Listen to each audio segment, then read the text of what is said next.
नमस्कार, जय हिंद प्यारे साथियों। मैं आलोक आप सभी लोगों के साथ जुड़ चुका हूं आज के अपने वीकली करंट अफेयर की क्लास में, जिसमें हम दोस्त 13 अक्टूबर से 19 अक्टूबर तक के जो सारे इंपॉर्टेंट करंट अफेयर थे उनको हम एमसीक्यू के फॉर्म में कवर करेंगे। और टेलीग्राम के लिए लिंक दे दी गई है जिसमें आप लोग एमसीक्यू के साथ साथ थ्योरी वाला जो पीडीएफ है उसको भी आसानी से डाउनलोड कर सकते हैं। तो दोस्त शुरू करेंगे आज की क्लास को बहुत ही शानदार तरीके से। सभी लोग एक बार से बढ़िया से जुड़ जाएंगे और लास्ट तक इस क्लास में बने रहेंगे, जिससे देखिए ऐसा है कि एमसीक्यू वाला फॉर्म है और साथ के साथ थ्योरी भी है। लेकिन थ्योरी मैं आप लोगों को पहले भी पढ़ा चुका हूं तो उसको यहाँ पर उतना डिस्कस नहीं करेंगे। जो क्वेश्चन एकदम से नया है उसकी थ्योरी हम डिस्कस कर लेंगे। बाकी उसके लिए डेली करंट अफेयर की अपनी क्लास होती है तो वहां हम कवर करते हैं। तो शुरू करेंगे आज का अपना वीकली करंट अफेयर बहुत ही शानदार तरीके से। ये होने वाला है आपका 13 अक्टूबर से 19 अक्टूबर के बीच का।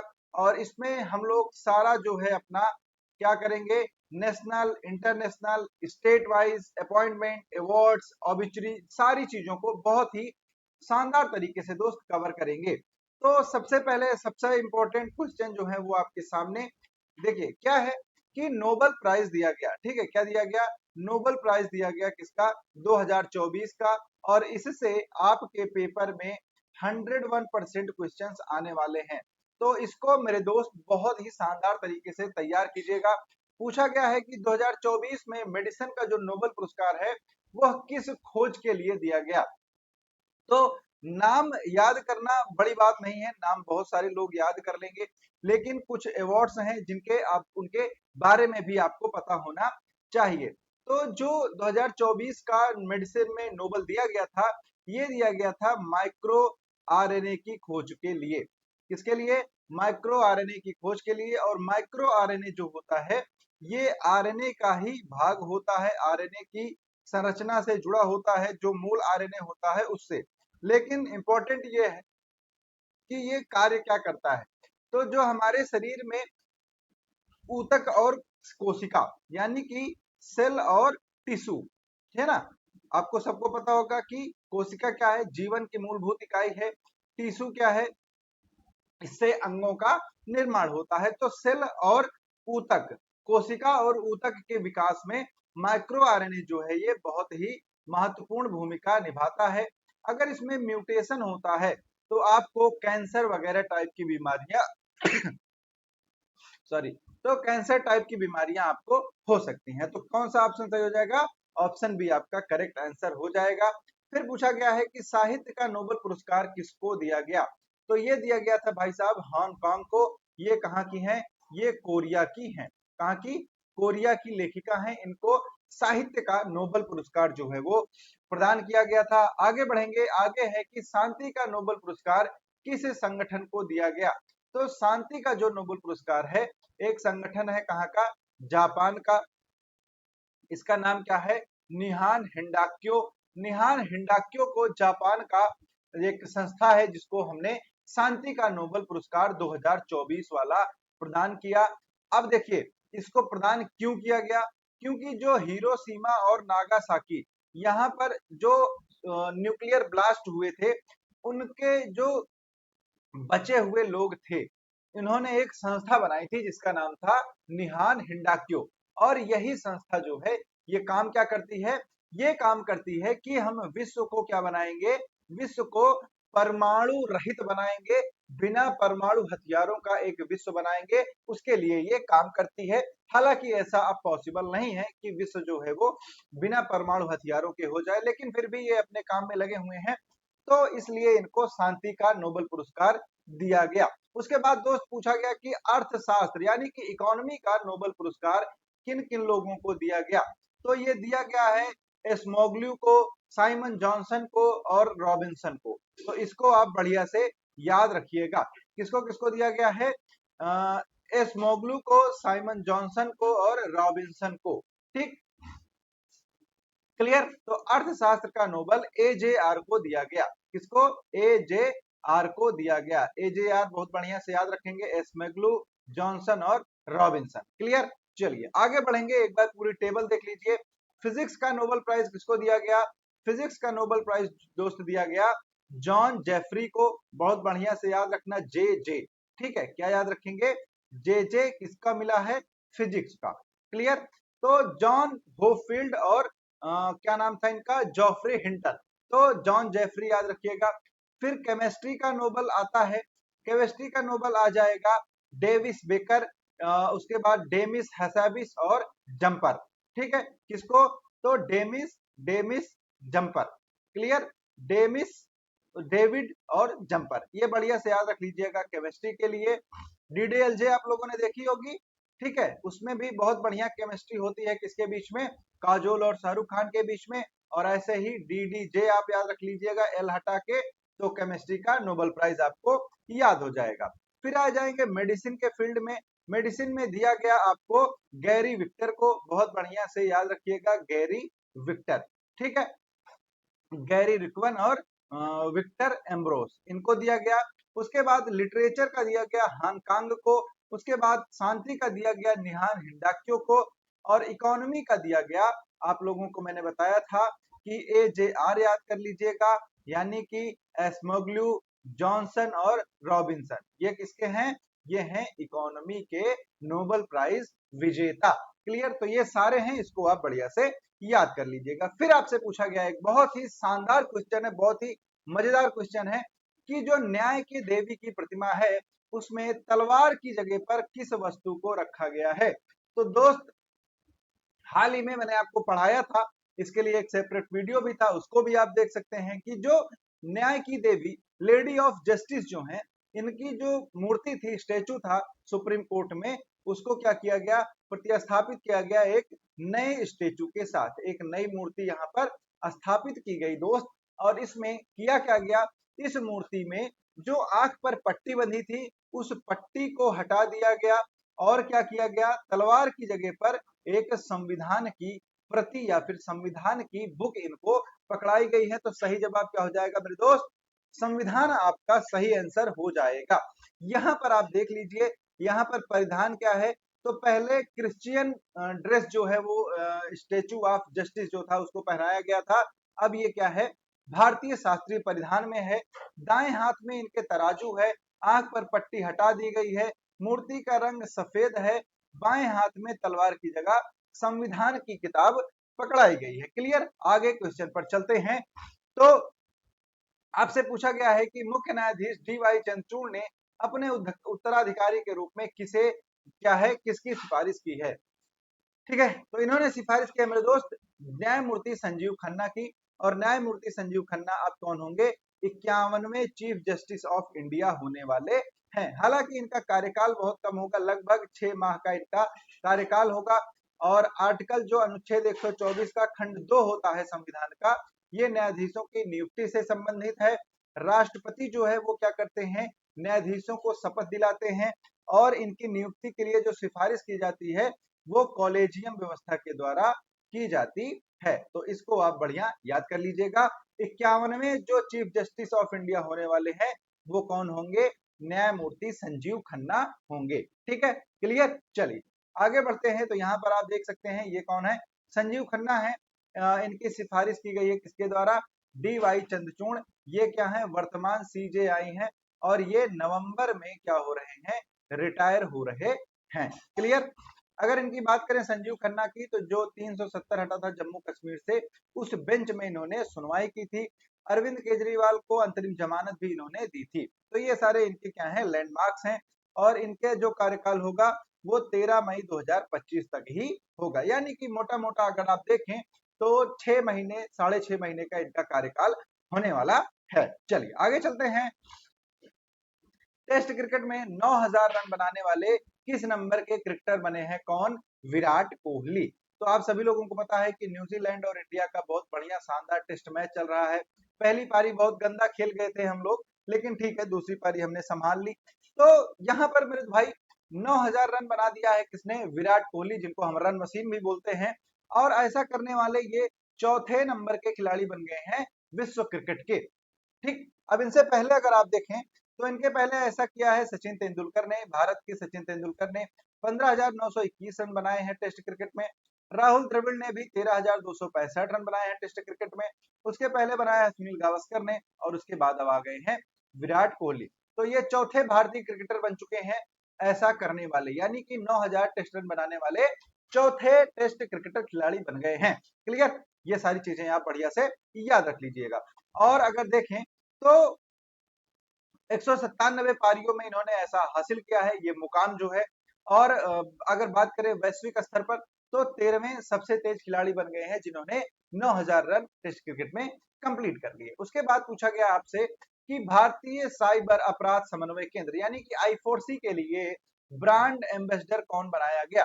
देखिए, ये क्या होता है, साइबर अपराध समन्वय केंद्र होता है जो साइबर क्राइम होता है उसकी रोकथाम के लिए क्या करता है, काम करता है। तो यहाँ पर आप लोगों को पता है कि लास्ट ईयर रश्मिका जो मंदाना है, रश्मिका मंदाना का एक डीप फेक वीडियो वायरल हुआ था, जिसके बाद इनको काफी ज्यादा ऐसा फेस करना पड़ा था, बैकलेस सोशल मीडिया पर। उसके बाद इन्होंने आके सफाई दी थी कि ये वीडियो उनका नहीं है, ये डीप फेक वीडियो है। तो ये सारी चीजें हुई थी उस टाइम पर।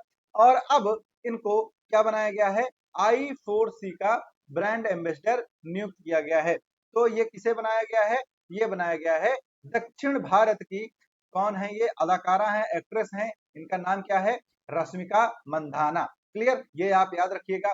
उसके बाद हरियाणा की 25 वर्षीय कलाकार अदिति आनंद को किस पुरस्कार के लिए सम्मानित किया गया। तो देखिए, इनकी एक कलाकृति है जिसका नाम है दोस्त, एक मिनट दीजिएगा, जिसका नाम है मैरी गोल्ड्स। हाँ, क्या नाम है इसका, मैरी गोल्ड्स, है ना, क्या है, मैरी गोल्ड्स इनकी एक कलाकृति का नाम है। इन्होंने मतलब एक आर्ट बनाया है जिसका नाम है मैरी गोल्ड्स। और इस मैरी गोल्ड्स के लिए इनको Victoria and Albert museum art award जो है वो प्रदान किया गया है, चित्रण पुरस्कार प्रदान किया गया है।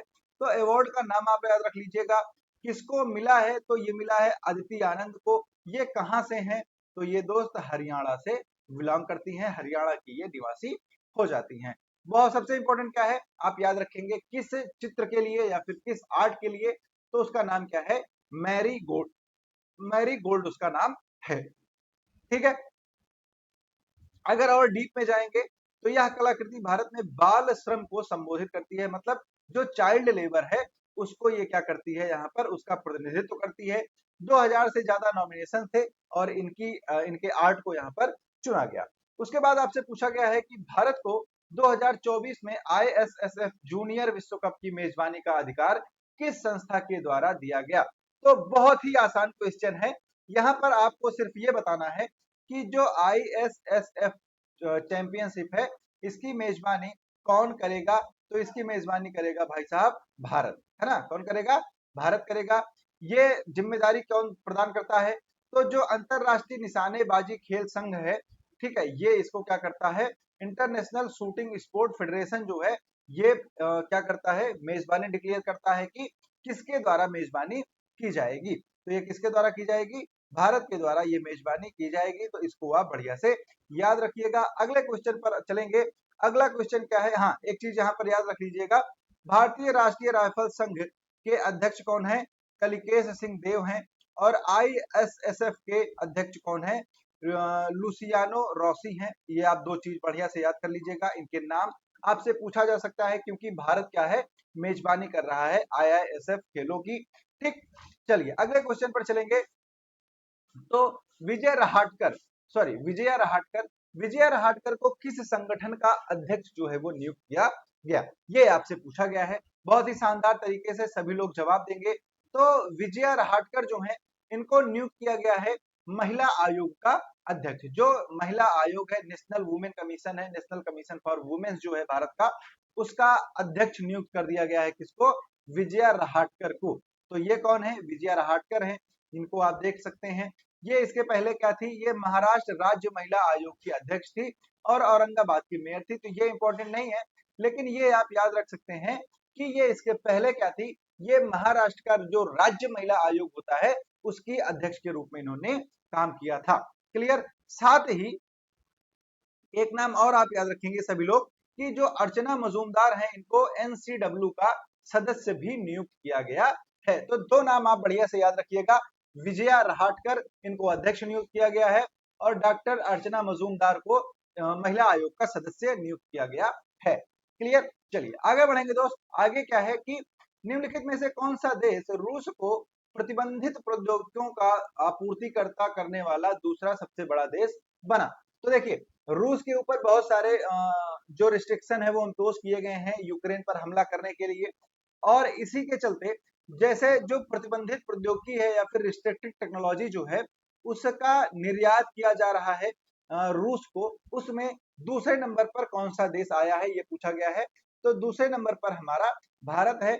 अगर आप देखेंगे तो चाइना जो है ये पहले नंबर पर है जो रूस को प्रतिबंधित सामान जो है वो निर्यात कर रहा है, और भारत जो है ये दूसरे नंबर पर है जो रूस को प्रतिबंधित सामान निर्यात कर रहा है। इसको आप याद रखेंगे।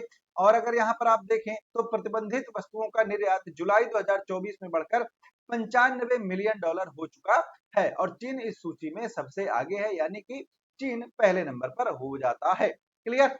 चलिए उसके बाद ई माइग्रेट वर्जन 2.0 वेब पोर्टल का उद्देश्य क्या है?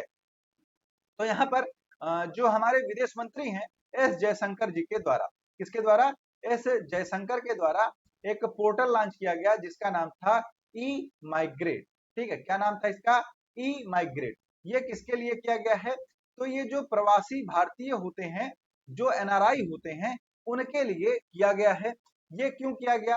क्योंकि जो भारतीय श्रमिक हैं इनकी सुरक्षा और कानूनी प्रवास को हमें बढ़ावा देना है। तो इसका उद्देश्य क्या है? इसका उद्देश्य हो जाएगा दोस्त भारतीय श्रमिकों के लिए सुरक्षित और कानूनी प्रवास को बढ़ावा देना। इंपॉर्टेंट फैक्ट्स आप याद रखिएगा कि ई माइग्रेट पोर्टल किसके द्वारा लॉन्च किया गया? तो जयशंकर के द्वारा लॉन्च किया गया। किसके लिए है?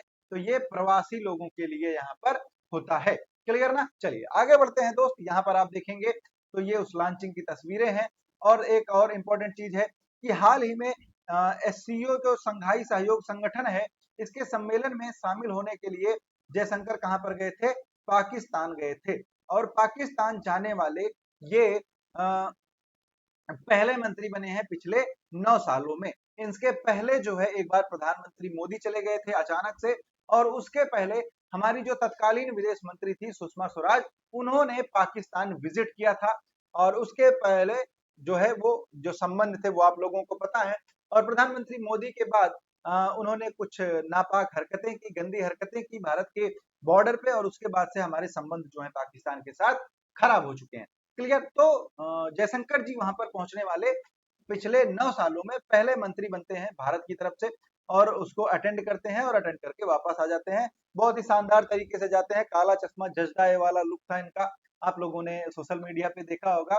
ठीक। चलिए आगे बढ़ते हैं दोस्त। आगे क्या है कि एशियाई टेबल टेनिस चैंपियनशिप 2024 में महिला युगल में भारत के लिए पहला पदक किसने जीता?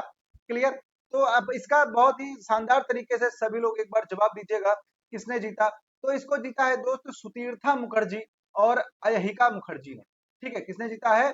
सुतीर्था मुखर्जी और अयहिका मुखर्जी ने इसको जीता है। तो ये नाम आप बढ़िया से याद रख लीजिएगा। अयहिका मुखर्जी और सुतीर्था मुखर्जी ने क्या जीता है? एशियाई टेबल टेनिस चैंपियनशिप 2024 का जो डबल्स का होता है। ठीक है, मतलब युगल, दो लोग जिसमें खेलते हैं, तो इन्होंने जीता। अब ये इंपॉर्टेंट इसलिए है क्योंकि ये भारत का पहला ऐसा पदक है। भारत ने एटीटीसी 2024 यानी कि अभी तक कभी भी भारत ने डबल्स में पदक नहीं जीता था। तो इस बार भारत ने जो पदक जीता तो ये पहला पदक हो जाता है भारत का। और ये कौन सा है? ये है ब्रॉन्ज मेडल। तो इसको मेरे दोस्त बहुत ही शानदार तरीके से, बहुत ही अच्छी तरीके से आप इसको याद रख लीजिएगा। और इसका आयोजन यहाँ पर कहा जा रहा है? तो इसका आयोजन अगर आप बात करें तो इसका आयोजन दोस्त कजाकिस्तान के अस्ताना में, कहां पर? अस्ताना में किया जा रहा है। तो इसको भी आप बहुत ही शानदार तरीके से याद रख लीजिएगा। वेरी वेरी इंपॉर्टेंट इस पर लगाएंगे। और ये क्या है कि भारत का ग्लोबल हंगर इंडेक्स 2024 में स्थान क्या है? तो ग्लोबल हंगर इंडेक्स क्या होता है? ये होता है वैश्विक भुखमरी सूचकांक। यहाँ पर भारत का जो स्थान है वो क्या है? 105। भारत 105वें स्थान पर है ग्लोबल हंगर इंडेक्स में। टोटल कितने देश थे यहाँ पर दोस्त? तो टोटल 127 देशों का आकलन यहाँ पर किया गया था, और भारत का स्थान क्या है? 105 है 2024 में। अगर आप बात करें 2023 में भारत का कौन सा स्थान था? तो भारत का स्थान था 111वां। और अगर आप बात करें 2022 में, तो 2022 में भारत का स्थान था 107वां। अगर आप बात करें कि हमारा ग्लोबल हंगर स्कोर कितना है, तो वो है 27.3। स्कोर कितना है? 27.3 है भाई। ये किस पर आता है? ये आता है गंभीर स्थिति में। किस स्थिति में आता है? गंभीर स्थिति में आता है। तो हमारे यहाँ जो भुखमरी का स्तर है वो गंभीर बना हुआ है। अब बात कर लेंगे कुछ पड़ोसी देशों की। तो नेपाल की रैंक है 68, श्रीलंका की है 56, बांग्लादेश की है 84 और पाकिस्तान की है 109। और जो हमारा चाइना है, चाइना फर्स्ट नंबर पर है। ठीक है, बहुत सारे देश हैं जो पहले नंबर पर हैं, तो उनका स्कोर कितना होता है? 9.9 या फिर इससे कम होता है। और उनका ग्लोबल हंगर स्कोर जो है वो अच्छी कैटेगरी में आता है, तो उनको पहले स्थान पर रखा जाता है। तो ये सारी चीजें हैं, इसको आप बढ़िया से नोट डाउन कर लीजिएगा। अगर आपको पीडीएफ चाहिए तो टेलीग्राम का लिंक आपको डिस्क्रिप्शन में मिल जाएगा, वहां से आप इसको डाउनलोड कर सकते हैं पूरा थ्योरी और एमसीक्यू के साथ। चलिए, उसके बाद क्या है, अजय डजेडे को दशहरा में दशहरा के अवसर पर इनके जो इनका राजघराना था, इन्होंने इनको उत्तराधिकारी घोषित किया। तो कहाँ के ये उत्तराधिकारी घोषित किए गए? तो अजय जडेजा आपको पता है कि भारतीय क्रिकेट खेल चुके हैं, जो अजहरुद्दीन की टीम थी उसमें ये प्लेयर थे। तो ये कहाँ के नियुक्त किए गए उत्तराधिकारी? ये जामनगर के उत्तराधिकारी नियुक्त किए गए हैं। इनके चाचा जो अभी तक महाराजा थे, जिनका नाम था शत्रुघ्न सिंह जी जडेजा, इन्होंने इनको उत्तराधिकारी घोषित किया। क्लियर? तो ये आप बढ़िया से याद रखिएगा। क्लियर? चलिए आगे चलते हैं। आगे पूछा गया है कि अर्जुन वाजपेयी ने 2024 में किस पर्वत चोटी की सफल चढ़ाई की और ऐसा करने वाले वे पहले भारतीय बन गए? तो इन्होंने दोस्त चढ़ाई की है किसकी? माउंट सीसा पंगमा की। ठीक है, ये कहाँ का है? साउथ अफ्रीका का एक जो पर्वत चोटी है वो है। और इसकी ऊंचाई जो है वो 8000 मीटर से ज्यादा है। क्लियर? और ये बाकी जो पर्वत चोटियां हैं, 8000 मीटर से ज्यादा जो पर्वत चोटियां हैं, वो लगभग 8 से ज्यादा चोटियों पर चढ़ाई कर चुके हैं, जिसमें एवरेस्ट भी आता है, कंचनजंगा भी आता है, अन्नपूर्णा भी आता है। लेकिन 2024 में इन्होंने चढ़ाई की किसकी? सीसा पंगमा की। और ऐसा करने वाले ये पहले भारतीय बन गए। ठीक है, तो ये कौन है? अर्जुन वाजपेयी हैं। इन्होंने सीसा पंगमा की चढ़ाई की, फतेह किया इसको। ठीक, ये हाँ, ये क्या था? 8000 मीटर ऊंचाई वाली इनकी 8वीं चोटी थी। क्लियर? इसके पहले इन्होंने माउंट एवरेस्ट, लोत्से, कंचनजंगा और बाकी जो सारे 8000 मीटर से ज्यादा जिनकी ऊंचाई है उसको ये फतेह कर चुके हैं। चलिए, उसके बाद आपसे पूछा गया है कि आंध्र प्रदेश और बिहार के बाद जातिगत सर्वेक्षण करने वाला तीसरा राज्य कौन सा है? तो मेरे भाई, वो कौन सा है दोस्त? वो है तेलंगाना। ये सारी चीजें मैंने आपको बहुत ही अच्छे से पढ़ाई थी। जो हमारा सुबह वाला करंट अफेयर होता है वो मात्र आधे घंटे का होता है। और क्योंकि देखिए हम लाइव नहीं लेते तो कमेंटबाजी नहीं होती, और कमेंटबाजी नहीं होती तो 1 घंटे 1.5 घंटे वाली चीज आधे घंटे में कंप्लीट हो जाती है। इससे आपका भी टाइम बचता है, आपका और मेरा भी क्या बचता है? एनर्जी बच जाती है। सिंपल सी बात ये है। ठीक है, तो क्या बना है अब? तीसरा राज्य कौन सा बन गया है? तीसरा राज्य बना है दोस्त तेलंगाना। तेलंगाना क्या है? ये जातिगत सर्वेक्षण शुरू करने वाला तीसरा राज्य बन गया है। और अगर वीडियो अच्छी लग रही हो तो एक बार सब्सक्राइब कर दीजिएगा। जातिगत सर्वेक्षण करने वाला पहला राज्य और दूसरा राज्य कौन कौन सा है? तो वो है दोस्त आंध्र प्रदेश, और कौन सा है? बिहार। ठीक है, ये दोनों दोस्त प्रदेश ऐसे हैं जिन्होंने अपने अपने राज्यों में जातिगत सर्वेक्षण जो है वो करने का क्या किया है? डिसाइड किया है। और अगर आप यहाँ पर बात करें तो यहाँ पर न्यायमूर्ति समीम अख्तर, यानी कि ये पूर्व न्यायाधीश रह चुके हैं, इनके अध्यक्षता में एक आयोग का गठन भी किया गया है जो एससी कैटेगरी है उसके उपवर्गीकरण के लिए। चलिए, इसके बाद पूछा गया है कि हरमनप्रीत कौर ने अंतरराष्ट्रीय वेट लिफ्टिंग में भारतीय जो रिकॉर्ड है उसको किस वर्ग में बनाया है? इन्होंने क्या किया? इन्होंने अपने कैटेगरी में राष्ट्रीय जो रिकॉर्ड है उसको तोड़ दिया। तो राष्ट्रीय रिकॉर्ड जो तोड़ा वो किस कैटेगरी में तोड़ा? और सिंपल सा आपसे क्वेश्चन पूछ रहा है कि हरमनप्रीत कौर किस कैटेगरी में खेलती हैं? तो ये 76 किलोग्राम का जो वर्ग कैटेगरी है, इसमें इन्होंने इस रिकॉर्ड को तोड़ा है। यहाँ पर अगर आप देखेंगे तो ये हरमनप्रीत कौर हैं जो उस टाइम पर पार्टिसिपेट कर रही थी। तो इन्होंने महिला वर्ग में अगर देखें तो 127 किलोग्राम क्लीन एंड जर्क, और टोटल अगर आप देखेंगे तो 223 किलोग्राम वजन उठाया। और नेशनल रिकॉर्ड जो है वो बनाया है सबसे ज्यादा वजन उठाने का। क्लियर, चलिए आगे चलते हैं। दुनिया का सबसे ताकतवर रॉकेट स्टारशिप किस टेस्ट में पास हुआ? तीसरा, चौथा, पांचवा, छठवां। तो देखिए स्टारशिप क्या है, ये जो स्पेस एक्स कंपनी है किसकी? एलन मस्क की। ये आप लोग जानते होंगे, एलन मस्क की कंपनी है स्पेस एक्स। ये क्या कर रहे हैं, ये विश्व का सबसे हैवी रॉकेट बना रहे हैं, जिसका प्रयोग ये किसमें करेंगे? जिसका प्रयोग करेंगे मंगल पर कॉलोनियां बसाने के लिए। और दूसरा क्या है, ये एक रीयूजेबल है। क्या है? रीयूजेबल व्हीकल ये डेवलप कर रहे हैं, यानी कि ये जाएगा, कैप्सूल को अंतरिक्ष में छोड़ेगा और वापस धरती पर लैंड करेगा। तो ये दोस्त इसका पांचवा परीक्षण था। कौन सा? पांचवा परीक्षण था, जिसमें ये सफल रहा। और जब ये वर्टिकली लैंड किया तो इसको मैकेजिला नामक एक जो मैकेनिज्म था उसने इसको पकड़ा, जो चॉप स्टिक भी इसको हम बोल रहे हैं आजकल, तो मैकेजिला ने इसको कैच किया। यहाँ पर देखेंगे तो ये जो दो आर्म्स आपको दिख रही हैं रॉकेट को पकड़े हुए, इसी का नाम क्या है? मैकेजिला है। ठीक, तो स्टारशिप क्या है? विश्व का सबसे पावरफुल रॉकेट जो है वो बनाया जा रहा है, किसके द्वारा? स्पेस एक्स के द्वारा। 96 किलोमीटर तक इसकी क्या की गई? टेस्टिंग की गई, यानी कि ये समताप मंडल तक गया। क्लियर, चलिए, तो मैकेजिला नामक दो मेटल आर्म्स ने इसको कैच भी किया। इसमें क्या है कि स्टारशिप स्पेस क्राफ्ट और सुपर हैवी रॉकेट को मिलाकर क्या बोला जाता है? स्टारशिप बोला जाता है। और इसके पहले स्पेस एक्स ने क्या किया था? फाल्कन 9 नाम से एक रॉकेट से एक मिशन लॉन्च किया था, और उसमें क्या किया गया था? 4 एस्ट्रोनॉट्स को भेजा गया था अंतरिक्ष में 700 किलोमीटर ऊपर, और उन्होंने सफलतापूर्वक अंतरिक्ष में स्पेस वॉक किया था। तो ये भी क्या है? स्पेस एक्स कंपनी ने किया। और ये कंपनी किसकी है? तो भारत के, सॉरी, विश्व के सबसे अमीर शख्स जो हैं, जिनका नाम क्या है दोस्त? Elon Musk. तो एलन मस्क ने क्या किया है? ये सारी चीजें यहाँ पर की हैं। ठीक है, चलिए उसके बाद क्वेश्चन है कि मुंबई इंडियंस जो आईपीएल की टीम है, इसने अपना मुख्य कोच किसको नियुक्त किया है? और ऑप्शन है आपके पास मार्क बाउचर, महिला जयवर्धने, रिकी पॉन्टिंग और राहुल द्रविड़। तो दोस्त अगर आप देखेंगे तो राहुल द्रविड़ को किसका नियुक्त किया गया? राहुल द्रविड़ को नियुक्त किया गया है आपके राजस्थान रॉयल्स का, है ना? किसका? राजस्थान रॉयल्स का। और अगर आप देखेंगे महिला जयवर्धने, तो महिला जयवर्धने को नियुक्त किया गया है दोस्त किसका?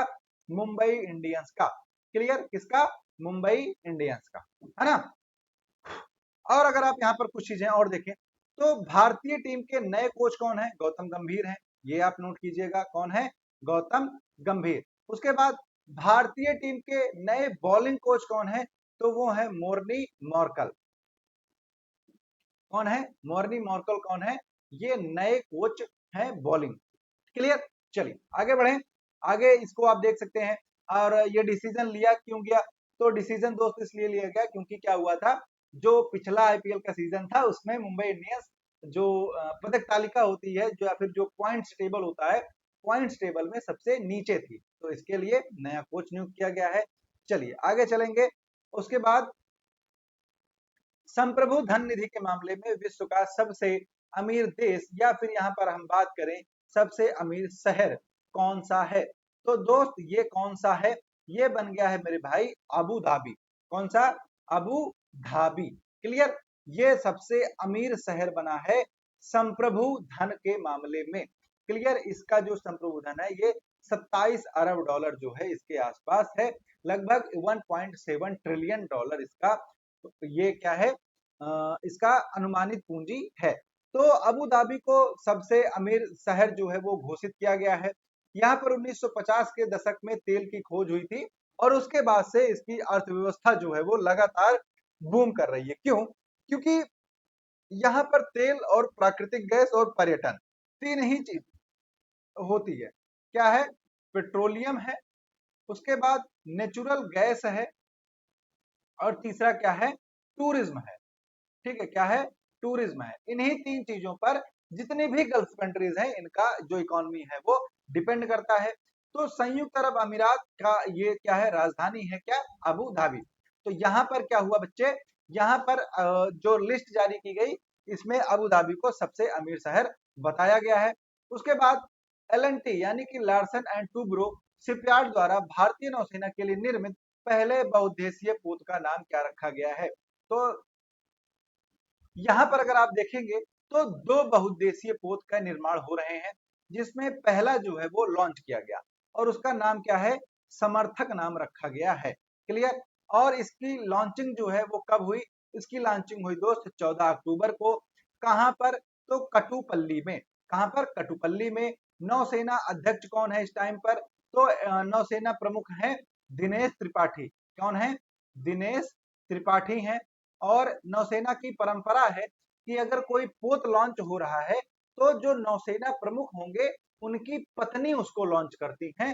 तो समर्थक का लॉन्च किसने किया? शशि त्रिपाठी ने किया। किसने? शशि त्रिपाठी। तो इसको आप बढ़िया से याद कर लीजिएगा। क्लियर? चलिए आगे चलते हैं। उसके बाद आपसे पूछा गया फिर से एक क्वेश्चन कि एस जयशंकर द्वारा दिल्ली में लॉन्च किए गए संशोधित माइग्रेट वी वर्जन 2.0 पोर्टल का मुख्य उद्देश्य क्या हो जाएगा? तो ये क्वेश्चन एक बार हम लोग करके आ चुके हैं, तो जल्दी से इसका जवाब दे दीजिएगा सभी लोग। तो इसका जो आंसर होगा ये है, इसका उद्देश्य क्या है?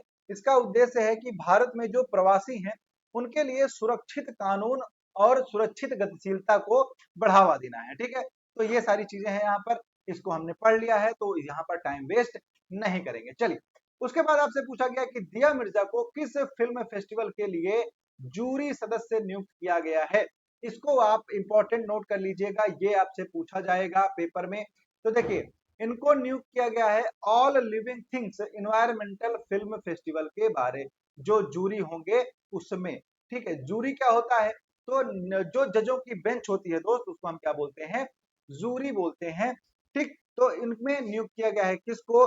भारतीय अदाकारा रही दिया मिर्जा को। क्लियर? यहाँ पर अगर आप देखेंगे तो ये कौन है? दिया मिर्जा है। ये आयोजन कब से कब तक होगा? 22 नवंबर से 8 दिसंबर तक इसका आयोजन किया जाएगा। इस आयोजन में 72 मूवीज जो है वो दिखाई जाएंगी। 72 मूवी दिखाई जाएंगी, जिसमें जो सबसे इंपॉर्टेंट जो हो जाएगा वो कौन सा होगा? 38 मूवी भारत में दिखाई जाएंगे। ठीक है, ये सारी चीजें आप बच्चा नोट कर लीजिए। बढ़िया, चलें आगे बढ़ जाते हैं। आगे बढ़ेंगे अगर तो आगे आपको क्या मिलने वाला है? आगे आपको मिलने वाला है कि चंद्रयान 3 की सफलता के लिए इसरो के जो प्रमुख हैं डॉक्टर सोमनाथ, इनको किस पुरस्कार से सम्मानित किया गया? तो दोस्त साथी मेरे यार, इनको सम्मानित किया गया है विश्व अंतरिक्ष पुरस्कार से। और किस संघ ने पुरस्कारित किया है? तो वो किया है अंतरराष्ट्रीय अंतरिक्ष यात्री महासंघ ने।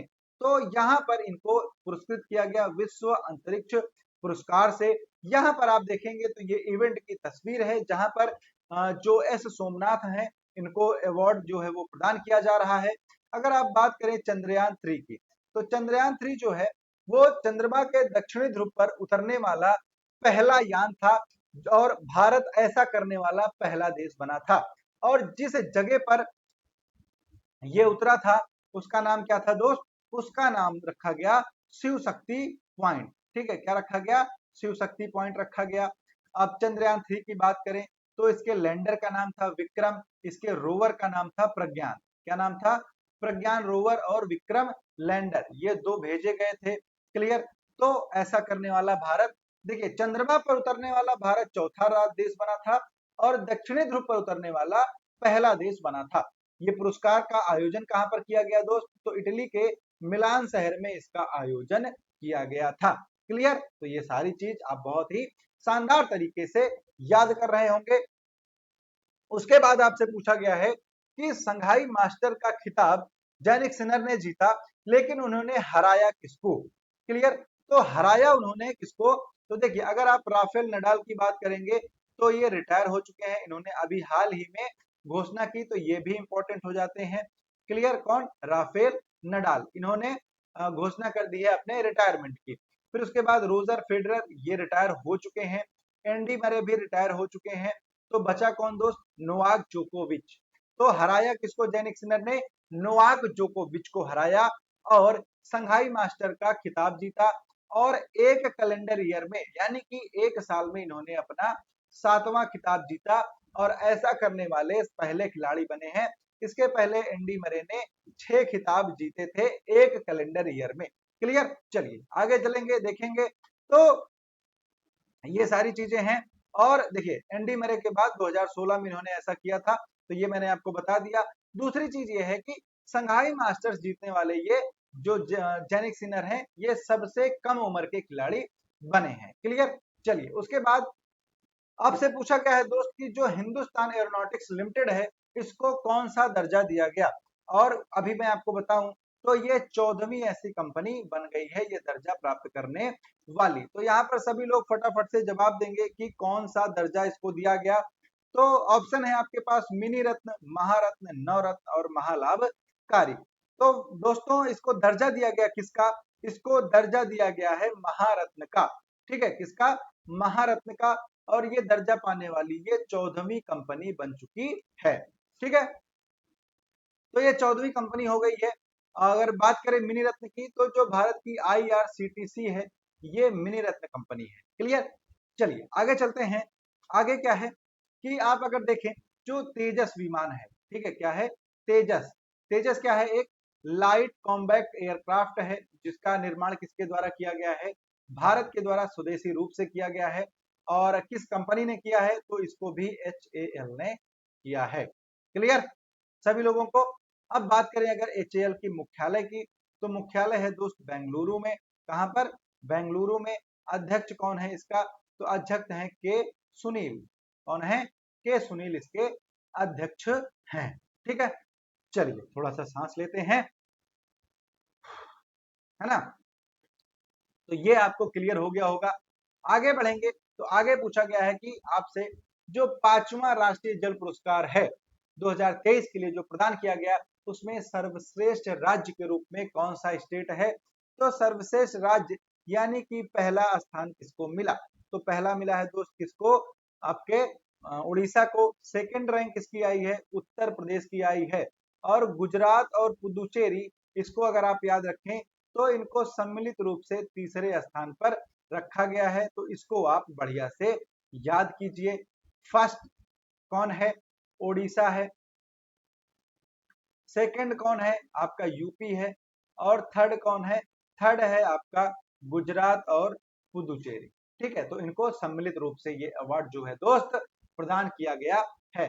ठीक, यहाँ पर अगर आप देखेंगे तो यही वो सारी चीजें हैं जो मैंने आपको बताई हैं। इसका आयोजन कहाँ पर किया गया, तो इसका आयोजन दिल्ली में किया गया। कहाँ पर, दिल्ली में इसका आयोजन किया गया। ये अवार्ड्स प्रदान कौन करेगा, ये अवार्ड्स प्रदान करेंगी हमारी राष्ट्रपति द्रौपदी मुर्मू। उसके बाद आपसे पूछा गया मेरे भाई दोस्त कि भारतीय तटरक्षक बल इंडियन कोस्ट गार्ड का नया प्रमुख किसको नियुक्त किया गया है। तो ये नियुक्त किया गया है एस परमेश को। किसको नियुक्त किया गया, एस परमेश को नियुक्त किया गया है। अभी पिछले महीने एक न्यूज आई थी कि जो भारतीय तटरक्षक बल के प्रमुख थे, इनकी अचानक से डेथ हो जाती है हार्ट अटैक यानी कि कार्डियक अरेस्ट के चलते। तो उसके बाद से ये पद खाली था। और ये कौन थे उस टाइम पर, राकेश पाल थे, जिनका निधन हो गया था। अब इनकी जगह पर कौन आए हैं, एस परमेश आए हैं। तो ये कौन है, एस परमेश हैं, इनका आप चेहरा याद कर लीजिएगा। और उसके बाद ये कहां पर थे अभी तक, ये अभी तक क्या थे, ये उप महानिदेशक थे। अब इनको यहाँ पर निदेशक के रूप में शामिल कर लिया गया है। इनको नियुक्त कर दिया गया है किसके रूप में, इंडियन कोस्ट गार्ड के जो महानिदेशक होंगे या फिर जो प्रमुख होंगे उसके रूप में। तो इसको आप बहुत ही अच्छे से याद कर लीजिएगा। और इन किसकी जगह पर आए हैं, तो ये आए हैं मेरे भाई राकेश पाल की जगह पर। क्लियर, चलो उसके बाद फिर पूछा गया है कि सितंबर महीने का ICC player of the month award किसको दिया गया। तो अगर आप मेंस कैटेगरी की बात करें तो मेंस कैटेगरी में ये दिया गया है कामिंडू मेंडिस को। किसको, कामिंडू मेंडिस को ये अवार्ड जो है वो प्रदान किया गया है। और ये ऐसे खिलाड़ी बने हैं जिसने अपने टेस्ट के पहले 8 मैच में, किसमें, पहले 8 मैच में लगातार अर्धशतक बनाए हैं। और अगर यही वुमेन्स कैटेगरी की बात करें, महिला कैटेगरी में ये अवार्ड किसको दिया गया है, तो इंग्लैंड की टैमी ब्यूमोंट हैं, जिनको ये अवार्ड भाई साहब प्रदान किया गया है सितंबर 2024 का women's player of the month. तो इसको आप याद बढ़िया से कर लीजिएगा। उसके बाद आपसे पूछा गया है कि असम सरकार की परियोजना का मुख्य उद्देश्य क्या है। जिसमें 129 आर्द्र भूमियों को शामिल किया गया है और ये किस समस्या को कम करेंगी। तो देखिए हाल ही में एक डिसीजन लिया गया था असम सरकार के द्वारा, जिसमें 129 जो भील होते हैं यानी कि जो वेटलैंड होते हैं, इनको रिफॉर्म किया जाएगा, इनका पुनरुद्धार किया जाएगा। और वो क्यों किया जाएगा, क्योंकि अभी हाल ही में आप लोगों ने न्यूज भी देखी होगी कि असम में बहुत ही ज्यादा बाढ़ आई थी। तो उस बाढ़ की समस्याओं से निपटने के लिए इन आर्द्र भूमियों का क्या किया जाएगा, पुनरुद्धार किया जाएगा। तो किससे निपटने के लिए किया जा रहा है दोस्त, बाढ़ की समस्या से निपटने के लिए ऐसा किया जा रहा है। तो इसको आप बहुत ही बढ़िया से याद रखिएगा। ये जो आर्द्र भूमियां हैं ये 3800 हेक्टेयर में फैली हुई हैं। आर्द्र भूमियों के लिए क्या होता है, रामसर साइट्स होती हैं, इनको हम क्या बोल देते हैं, रामसर साइट भी बोल देते हैं। क्यों, क्योंकि रामसर जो कन्वेंशन हुआ था उसी में क्या हुआ था, उसी रामसर कन्वेंशन में ही डिसाइड किया गया था कि वेटलैंड्स को क्या किया जाएगा, संरक्षित किया जाएगा। अगर बात करें भारत की, तो भारत में 85 वेटलैंड्स हैं और 2 फरवरी को हम क्या मना लेते हैं, वैश्विक आर्द्र भूमि दिवस जो है वो हम मना लेते हैं। आर्द्र भूमियां होती क्या है, तो ये दलदली क्षेत्र होता है जो सूखे और जल के बीच का संक्रमण क्षेत्र होता है। क्लियर, ये पृथ्वी की में क्या करती है, एक छन्नी के रूप में काम करती हैं। चलिए आगे चलते हैं। आगे पूछा गया कि नासा का यूरोपा जो मिशन है ये किस ग्रह के चंद्रमा के लिए लॉन्च किया गया है। तो बड़े भाई आप लोगों ने देखा होगा, मैंने पढ़ाया भी था करंट अफेयर में बहुत ही शानदार तरीके से, कि नासा ने एक अपना मिशन लॉन्च किया और ये किसके लिए है, ये बृहस्पति जो ग्रह है, तो बृहस्पति ग्रह के चंद्रमा है जो, जिसका नाम क्या है, यूरोपा। तो ये यूरोपा का जो चंद्रमा है उसके अध्ययन के लिए लॉन्च किया गया है। ये लगभग 2030 तक जाकर पहुंचेगा कहां पर, यूरोपा के ऑर्बिट में। और ये फिर लगातार यूरोपा के ऑर्बिट का चक्कर लगाएगा और जानकारी जो है वो प्रदान करता रहेगा। ये देखिए यहाँ पर क्या हुआ है कि यहाँ पर बर्फीली सतह का पता चला है और उपसतही महासागर का पता, मतलब शंका है, वैज्ञानिकों को शक है कि बृहस्पति पर ऐसा हो सकता है। तो अगर ऐसा होता है तो क्या किया जाएगा, यहाँ पर जीवन तलाशने की कोशिश जो है वो की जाएगी और जीवन की संभावना का अध्ययन किया जाएगा। तो ये 2023 तक यूरोपा तक पहुंचेगा और 49 बार इसके सामने से गुजरेगा जब ये इसकी अध्ययन के लिए जानकारी एकत्रित कर पाएगा। क्लियर, चलिए आगे बढ़ते हैं। आगे आपसे पूछा गया है कि भारत में मालदीव का उच्चायुक्त कौन नियुक्त किया गया है या फिर राजदूत कौन नियुक्त किया गया है। तो अभी आप लोगों ने देखा होगा कि मालदीव के जो राष्ट्रपति हैं मोहम्मद मुइज़्ज़ू, वो भारत दौरे पर आए थे, वो ताजमहल भी घूमने गए। तो और उसके पहले अगर आप जाएंगे तो मुइज़्ज़ू ने बायकॉट इंडिया का नारा देकर चुनाव जीता था मालदीव में। उसके बाद भारत के लिए इन्होंने बहुत सारा गलत सलत भी बोला और उसके बाद जब भारत ने बायकॉट मालदीव कर दिया, इनकी इकोनॉमी की ऐसी तैसी हो गई, तब इनको इनकी औकात पता चल गई और उसके बाद ये माफी वाफी मांग के इंडिया भी आते हैं अपने संबंधों को सुधारने। और अभी क्या हुआ हाल ही में, एसत अजीमा है, एसत अजीमा को नियुक्त किया गया राजदूत के रूप में भारत में। कहां का राजदूत, तो मालदीव का राजदूत। अगर आप दोस्त बात करें तो मालदीव और लक्षद्वीप जो भारत का है उसके बीच में क्या है, 8 डिग्री चैनल जो है वो स्थित है। ये क्या हो जाता है, ये एक सीमा बनाता है, इसको आप याद रखिएगा। मालदीव क्या है, मालदीव विश्व का सबसे निचला देश है जिसकी समुद्र तल से ऊंचाई 1.5 मीटर है। अगर अगर आप बात करें तो मालदीवियन रूपिया यहाँ का क्या है, मुद्रा हो जाती है। ठीक है, मुद्रा आप याद रखिएगा, मालदीवियन रूपिया यहाँ की मुद्रा होती है। राजधानी क्या है, माले यहाँ की राजधानी है।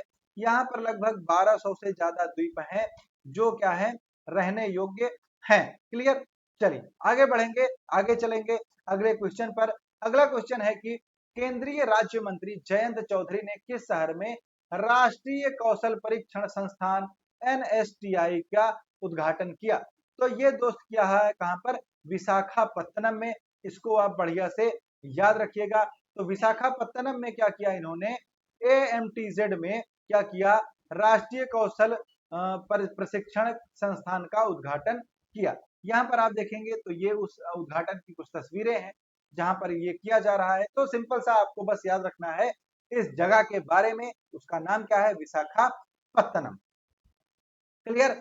चलिए, उसके बाद आपसे पूछा गया है कि 7वीं ISA यानी कि अंतरराष्ट्रीय सोलर अलायंस जो है, इस असेंबली का आयोजन 3 से 6 नवंबर को किस स्थान पर किया जाएगा? तो सबसे पहले ये आप देखें तो ISA जो है, ये मुख्यालय कहां पर इसका स्थित है? तो मुख्यालय इसका गुरु स्थित है कहां पर? गुरुग्राम में। क्लियर। और ये पहली अंतरराष्ट्रीय संस्था है जिसका मुख्यालय भारत में स्थित है। ये क्या है? अंतरराष्ट्रीय सोलर अलायंस। इसके इसके जो संस्थापक सदस्य थे उसमें कौन कौन सा था? फ्रांस और भारत थे। ठीक है, कौन कौन से? फ्रांस और भारत ने मिलकर पेरिस में इस समझौते पर क्या किया था? हस्ताक्षर किया था। और इसको फिर स्थापित कहां पर किया गया? गुरुग्राम में स्थापित किया गया। इसमें अगर आप बात करें तो 101वां देश कौन बना है? नेपाल बना है इसका 101वां सदस्य। और अगर 100वें सदस्य की बात करें तो पराग्वे जो है इसका 100वां सदस्य बना। तो ये एक अंतरराष्ट्रीय संस्था है जो सोलर एनर्जी पर काम करती है। तो भारत मंडपम में इसका जो 7वां असेंबली है वो आयोजित किया जाएगा। ठीक है, कब से कब तक? तो 3 से 6 नवंबर, भारत मंडपम, नई दिल्ली। क्लियर। तो इसका आप बहुत ही अच्छे से इन सब चीजों को याद रखेंगे। फिर उसके बाद अगर आप बात करें तो ISA के अध्यक्ष कौन है? तो वो है धोई, कौन है? प्रहलाद जोशी। ठीक है, कौन है? प्रहलाद जोशी हैं। इसको आप याद कर लीजिएगा। मुख्यालय गुरुग्राम में है, मैंने आपको बता दिया। क्लियर। चल, उसके बाद है कि तितली प्रजातियों की विविधता के मामले में काजीरंगा भारत में कौन से स्थान पर है? या फिर अगर आप इसको इनडायरेक्टली पूछें तो तितली विविधता केंद्र में काजीरंगा का कौन सा स्थान हो जाता है? तो दोस्त, जो तितली विविधता केंद्र है तो उसमें काजीरंगा को सेकंड तितली विविधता केंद्र के रूप में मान्यता दी गई। ठीक है, पहला कौन सा है? पहला है नाम दफा। कौन सा है? नाम दफा। ये कहां पर है? ये आसाम में, ये सॉरी, ये मिस हो रहा है, इसको आप लोग देखिएगा। काजीरंगा कहां पर है? तो असम में स्थित है। ठीक है, कहां पर? असम में स्थित है। और देखिए इंपॉर्टेंट क्या है कि ये एक सींग वाले गैंडे की सबसे बड़ी आबादी है। इसकी एक सींग वाले गैंडे की सबसे बड़ी आबादी है। 1985 में काजीरंगा को यूनेस्को वर्ल्ड साइट के, वर्ल्ड हेरिटेज साइट के रूप में शामिल किया गया था। कब? 1985 में। और ये सही ऑप्शन क्या हो जाएगा आपका? दूसरा। तो 1985 आप याद रखिएगा। काजीरंगा को विश्व विरासत स्थल में भी शामिल किया गया है। ठीक, चलिए आगे बढ़ेंगे। तो आगे क्या है? अरुणाचल प्रदेश। हाँ, अरुणाचल प्रदेश में जो नाम दफा है ये पहला तितली विविधता केंद्र हो जाता है। ठीक है। और उसके बाद तितली संरक्षण मीट 2024 जो है इसको भी आयोजित किया गया था। कहां पर? कार्बी आंगलोंग में। क्लियर। चलिए आगे बढ़ते हैं। आगे है कि MQ-9B प्रेडेटर ड्रोन जो भारत खरीद रहा है ये किस देश से खरीद रहा है? तो दोस्त अगर आप देखें तो MQ-9B जो प्रेडेटर ड्रोन है ये किस देश का है? तो ये USA का है। कहाँ का है? संयुक्त राज्य अमेरिका द्वारा डेवलप किया गया एक ड्रोन है। बहुत ही पावरफुल ड्रोन है। ये निगरानी और हमला दोनों कार्य करता है। तो इसको एक तरह से मानव रहित लड़ाकू विमान भी बोला जाता है। तो सही ऑप्शन यहाँ पर आपका क्या हो जाएगा? अमेरिका हो जाएगा। तो कुल कितने ड्रोन का सौदा किया गया है? 31 ड्रोन का सौदा किया गया है। इन 31 ड्रोन में 16 जो है वो स्काई गार्जियन है और 15 जो है ये सी गार्जियन है। मतलब 16 जो है इनका जो संस्करण है ये एयर वर्जन के हैं और 15 जो है ये समुद्री वर्जन के हैं। क्लियर। तो ये सारी चीजें यहाँ पर आपको मैंने बता दी हैं। अगर आप बात करें आगे तो अंतरराष्ट्रीय मिथनॉल सेमिनार का मुख्य फोकस किस पर है जो 17 से 18 अक्टूबर में आयोजित किया गया? तो देखिए मिथनॉल क्या होता है? मिथनॉल को हम क्या बोलते हैं? वुड, क्या बोलते हैं? वुड ऑयल भी बोल देते हैं। ठीक है, इसको हम बायोफ्यूल के रूप में जानते हैं। ये क्या है? एक बायोफ्यूल है जिसका यूज कहां पर किया जाता है? पेंट में किया जाता है और बायोफ्यूल में किया जाता है और इसका बाकी मतलब प्लास्टिक बनाने में भी इसका यूज किया जाता है। तो बहुत सारी चीजों में इसका हम यूज करते हैं। तो इसका उद्देश्य क्या है जो आयोजित किया जा रहा है? तो इसका उद्देश्य है कि कम कार्बन ईंधन के रूप में मिथनॉल का जो काम हो वो किया जाए। तो 17 से 18 अक्टूबर को दिल्ली में मेथनॉल सेमिनार आयोजित किया गया। ठीक है, कहां पर? तो मानेक शॉ सेंटर था दिल्ली में, वहां पर इसे हमने आयोजित किया। इसका जो उद्देश्य था वो सिर्फ इतना था कि कम कार्बन ईंधन के रूप में मेथनॉल पर ध्यान केंद्रित हो। क्लियर? चलिए आगे चलते हैं। आगे क्या है कि भारत के लिए शीर्ष आयात स्रोत 2024 में कौन सा देश बना, यानी कि भारत सबसे ज्यादा आयात किससे करता है? तो बात करें दोस्तों, भारत सबसे ज्यादा आयात जो है वो किसके साथ करता है? चाइना के साथ करता है। अगर आप यहाँ पर बात करें तो चीन जो है वो सबसे ज्यादा निर्यात कर रहा है भारत को। आयात कितना है? 56.29 बिलियन डॉलर का। ठीक, अगर आप भारत के प्रमुख निर्यात की बात करें, भारत सबसे ज्यादा निर्यात किसको कर रहा है? तो वो सबसे ज्यादा कर रहा है अमेरिका को। कितना कितना कर रहा है? तो ये अमेरिका जो है वो पहले नंबर पर आ गया है निर्यात के मामले में। कितना निर्यात कर रहा है वो मुझसे मिस हो रहा है, उसको आप लोग नोट कर लीजिएगा कहीं से। बाकी ये इंपॉर्टेंट भी नहीं है कि कितना निर्यात कर रहा है। शीर्ष आयातक कौन है भारत का? चाइना है। शीर्ष निर्यातक कौन है? तो वो अमेरिका है, इसको आप याद रख लीजिएगा। उसके बाद सागर कवच जो सुरक्षा अभ्यास है, ये आपसे पूछा गया है कि किस राज्य और केंद्र शासित प्रदेश में आयोजित किया जा रहा है। क्लियर? तो यहाँ पर अगर आप देखेंगे तो पारादीप में ये आयोजित किया जा रहा है कवच 02, यानी कि पारादीप कौन सा है? तो इस दमन और द्वीप का पुराना नाम क्या है? पाराद्वीप हो जाता है। तो गुजरात और दमन और द्वीप में सागर कवच जो संयुक्त सैन्य अभ्यास है, इसका आयोजन किया जा रहा है। तो इसको आप बढ़िया से याद रख लीजिएगा। उसके बाद पूछा गया है कि बाला देवी किस देश के खिलाफ 50 अंतरराष्ट्रीय गोल करने वाली पहली भारतीय महिला फुटबॉलर बन गई हैं? तो इन्होंने जो गोल किया दोस्त, वो यहाँ पर आप देखेंगे तो इन्होंने ये पाकिस्तान के खिलाफ किया।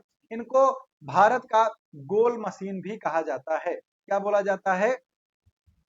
गोल मशीन भी बोला जाता है। ठीक है, तो अगर आप देखेंगे तो SAFF जो हो रहा है चैंपियनशिप फुटबॉल का, उसका 7वां संस्करण 17 से 30 अक्टूबर तक कहां पर? नेपाल के काठमांडू में आयोजित किया जा रहा है। और बाला जो है, बाला देवी जो है, इनको आप याद रखेंगे, ये 50 गोल करने वाली भारत की पहली महिला बन चुकी हैं। उसके बाद डॉक्टर जितेंद्र सिंह भारत की पहली बायोपॉलीमर के लिए प्रदर्शन सुविधा का उद्घाटन कहां पर किया? ये आपका लास्ट क्वेश्चन है और इसका आंसर मैं आप लोगों से कमेंट बॉक्स में चाहता हूं। तो जो लोग लास्ट तक आए हैं उनका करंट अफेयर का इस वीक का पूरा कवरेज हो चुका है। आपके एक भी क्वेश्चन यहाँ पर नहीं छूटने वाले हैं। अगर आपका कोई क्वेश्चन है तो वो उसको आप कमेंट बॉक्स में शानदार तरीके से ड्रॉप कर सकते हैं, वो मैं आपका सॉल्व कर दूंगा। और अगर आप यहाँ तक बने हैं तो थैंक्स फॉर वॉचिंग। वीडियो को लाइक, कमेंट, शेयर, सब्सक्राइब सब कुछ कर देना मेरे दोस्त। बहुत ही ज्यादा मेहनत लगी है आप लोगों के लिए इसको करने में, तो आपका सपोर्ट ही हमारी क्या है? एनर्जी है। तो मिलते हैं आप लोगों से अब अगले सेशन में। तब तक के लिए आप सभी लोगों से प्यार भरा नमस्कार। जय हिंद, जय भारत।